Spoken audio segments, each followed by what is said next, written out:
Добар ден.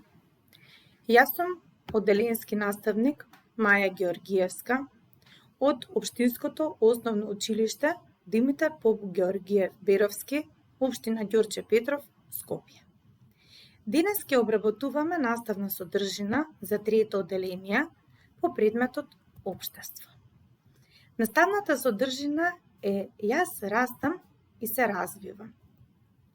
Цели кои треба да се постигнат со изучување на оваа наставна содржина се да се спознавате себе си, да развивате самодоварба со својот личен напредок, своите цели, потреби и желби. Децата растат и се развиваат, стануваат повозрасни, учат и знаат многу повеќе. Имаат желба и цел да постигнат успех. Постигнатиот успех е нивниот личен напредок. Знаат што сакаат и така ги задоволуваат своите потреби и желби. Имаме да објасниме што е желба, а што е потреба. Јас денес имам гостинка, ученичката Калина, таа ќе ни објасни што е желба, а што е потреба. Повели, Калина, да ни кажеш што е желба.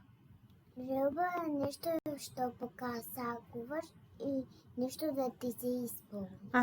Значи желба е нешто што посакуваме да ни се исполни. Но што е потреба, Калина? Потреба е да јадеш и да пиеш чист воздух, топол дом.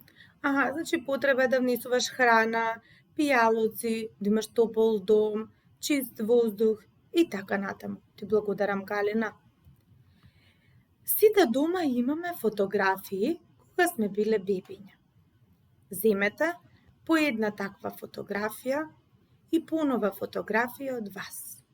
Погледнете ги двете фотографии. Што е различно на фотографиите? Како си се променил? Колку си бил тежок како бебе, колку си тежок сега? Знаеме, бебињата во просек се раѓаат околу 3 до 4 килограми. Но колку си тежок сега? Сега си многу повеќе од како си се родил. Имаш многу повеќе килограми од како си бил бебе. Сите живи суштества почнуваат како мали и со време стануваат поголеми. Живите суштества не растат со иста брзина. Додека јадат и пијат, тие стануваат поголеми. Како растат, луѓето можат да прават се повеќе работи. Ти растеш и се менуваш. Што си можел да направиш кога си бил бебе? Што можеш да направиш сега? Што си можел да направиш кога си бил бебе? Во принцип, бебињата гугаат, не зборуваат, додека сега ти можеш да зборуваш. Бебињата не можат да одат, тогаш почнуваат, тогаш учат да одат, а сега одиш сам, самостојно, без никаква помош. Кога си имал 3 години, велосипед си возел со помошни тркала.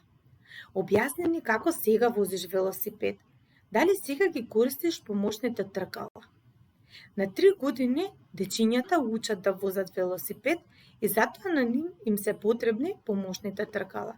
Но сега, бидејќи си поголем, си научил со помош на помошните тркала да возиш самостојно. Не ги користиш повеќе. Оваа година си ученик во трето одделение. Да направиме споредба. Што знаеше во прво одделение, а што научи ново во второ одделение? Но што очекуваш да научиш во трето одделение? Во прво одделение научи да ги препознаваш буквите на азбуката. Тогаш во учебниците ги поцртувавме буквите кои што ни се бараа, цртавме предмети на тие букви и така натаму. Но во второ одделение научи да ги пишуваш буквите од азбуката. Ја вежбаше својата графомоторика и научи да ги пишуваш и печатните и ракописните букви од азбуката. Но кои се твоите очекувања за трето одделение? Што треба да научиш во трето одделение? Може би латиничната азбука да ја научиш, да броиш до 1000, да осознаеш повеќе за светот околу тебе и така натаму. Ќе ви посочам неколку примери за деца што знаеле, но со текот на времето што научиле. Еве првиот пример. Ана сега има 8 години. Таа на 5 години своите запчиња ги миела со помош на својата мајка, бидејќи не можела сама да ги истрие убаво од сите страни. Но сега, кога има 8 години, таа самостојно ги мие своите запчиња, без никаков проблем, правилно ја користи својата паста за заби и правилно ги трие забите. Таа низ минатите години, додека ги миела забите со својата мајка, научила дека забите мора да се тријат најмалку 5 минути за да се измијат убаво и да не останува храна во нив за да не се расипат. Ќе го посочиме и вториот пример за едно момче кое што се вика Марко. Марко е момче на своји 7 години. Кога Марко имал 2 години, пливал со гума за пливање. Тој тогаш се уште не знаел како треба да ги движи своите екстремитети во вода, за да се одржува без гума. Но, бидејќи често одел да плива, со помош на своите родители, научил да плива без гума.